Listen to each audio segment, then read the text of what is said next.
Somebody stepped on that one. Guess where that's going? Potato patch.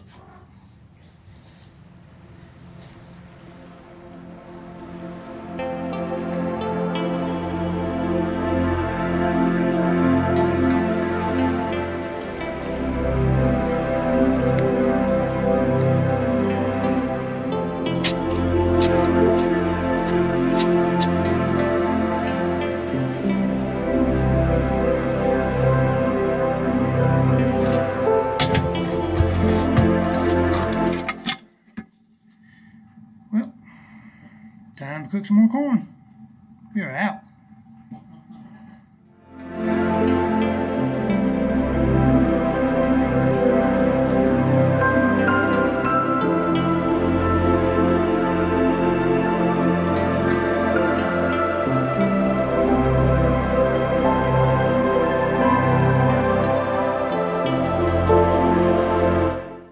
Alright, getting ready to cook another batch of this corn to ferment for the chickens and ducks, but one thing I didn't mention last time and I want to make sure I did this time was that I do leave a little bit of that juice from the previous batch in the bucket so that that bacteria that's already formed in there, so that I don't lose it. That way you don't have to redo all that stuff and regrow, and just takes twice as long. So leave a little bit of that juice in there, it'll help out. Let's get this next batch of corn started. Alright.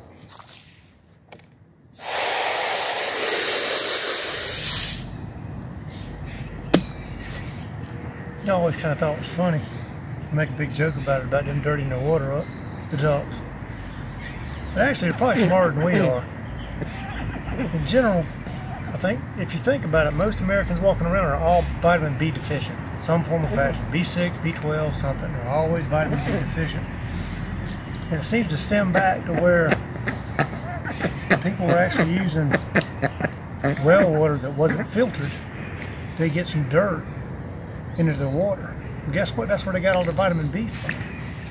So now everybody's walking around taking vitamin B supplements, vitamin B gummies, all kind of stuff to replace what was originally in their water and they got naturally to start with. So as far as the water goes, the ducks are probably smarter than we are. They put dirt into it before they drink it.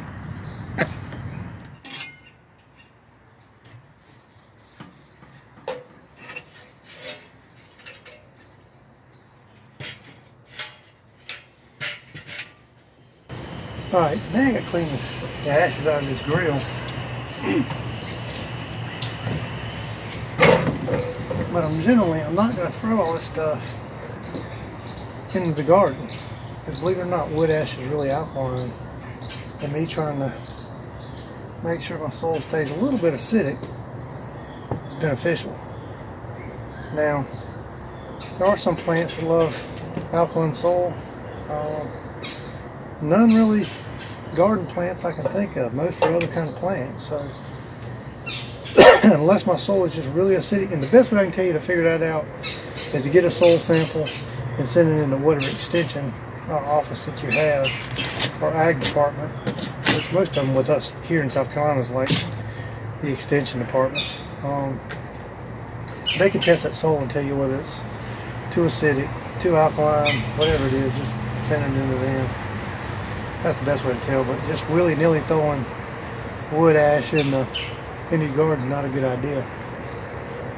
But I got to clean this out today, and all I'm going to do is get this ash cleaned out. And believe it or not, it's actually beneficial for me to. I'm going to mix it with some DE, or diatomaceous earth, and I'm going to put it into a dust bath for chickens. It can demite them. Make sure you take care of your fleas, ticks, that kind of thing. So I'm going to get it, put it in a bucket, take it out there, mix it with some DE, put it down for the chickens, and let them go to town in it. That way they dust bathe themselves, and I ain't got to dust bathe.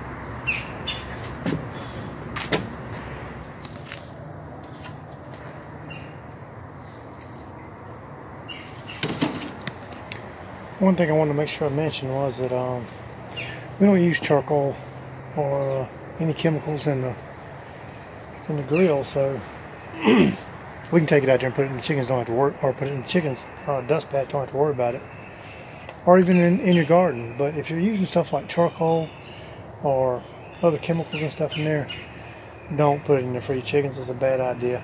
Charcoal has a lot of chemicals in it they don't need, so if you're using charcoal, don't be putting that in there for your chickens.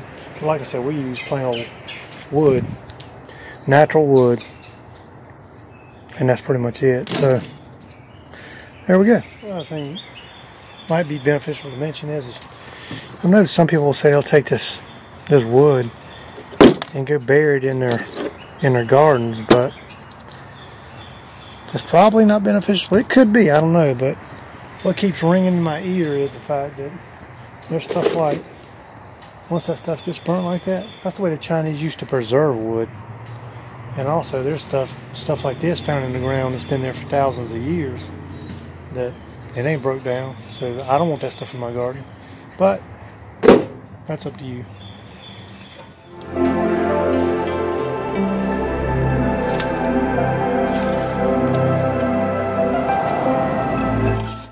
Okay. So you might be wondering, well, you know, what if my chickens eat that wood ash? Even better. Has plenty of potassium, calcium. It's great for them. It's not going to hurt them. So if they're eating it, even better. All you're doing is replacing electrolytes in the system, which is actually good for them. So if they're eating it, wood ash, it ain't going to hurt them. Ain't gonna hurt them at all. As a matter of fact, once you mix that DE in there, they eat the wood ash along with the DE even better. They're getting the electrolytes out of it, like potassium and calcium, and that DE is gonna deworm them. So let them knock themselves out. Nothing wrong with it.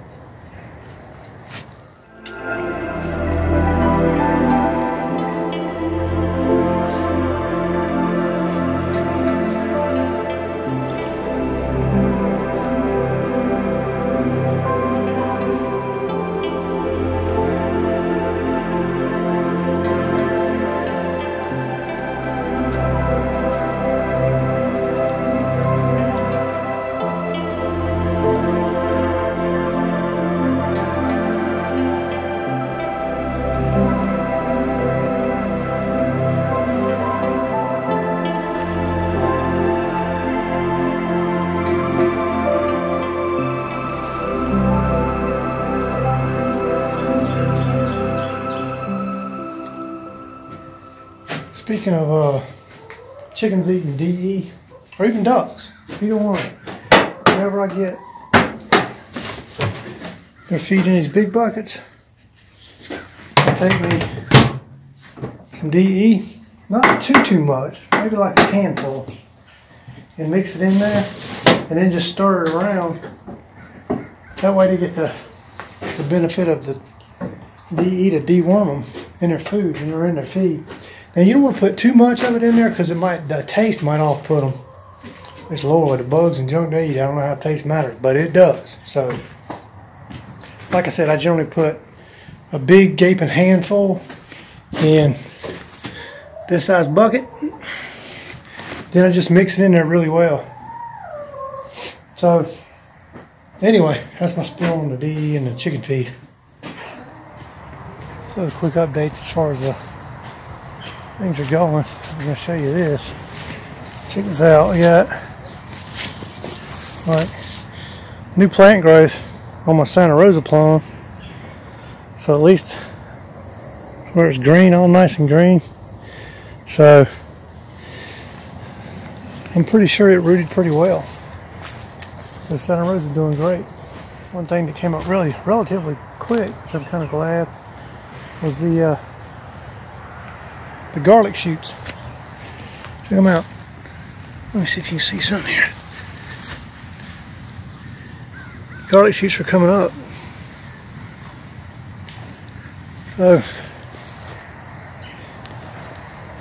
they're doing well too.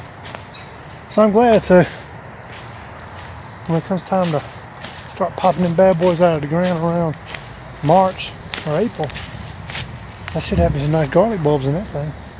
And with the garlic, what I'll do is I'll take a couple of them and just save them to plant the following season. And you know, we'll save some of the garlic for the, of course, to put in our feed and in the house and all, but that's pretty much it.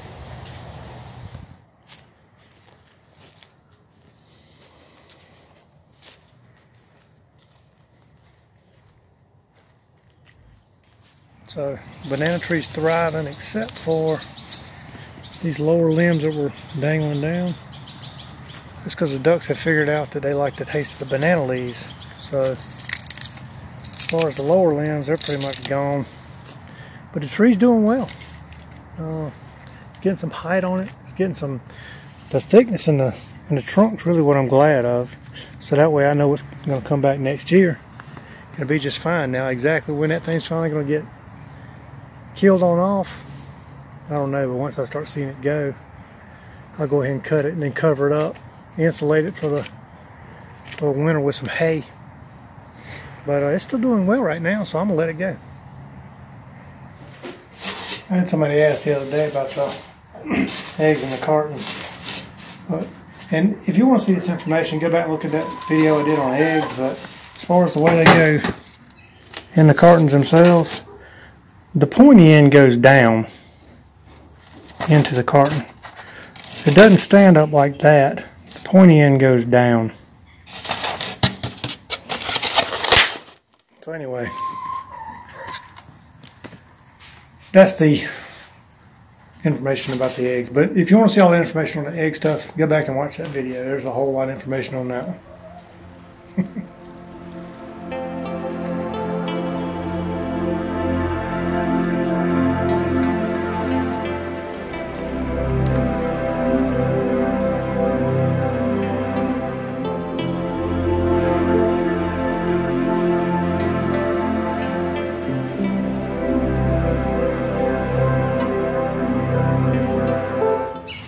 Alright, that was kind of short, sweet, to the point, but at least you kind of got an update and had other information on that stuff. So,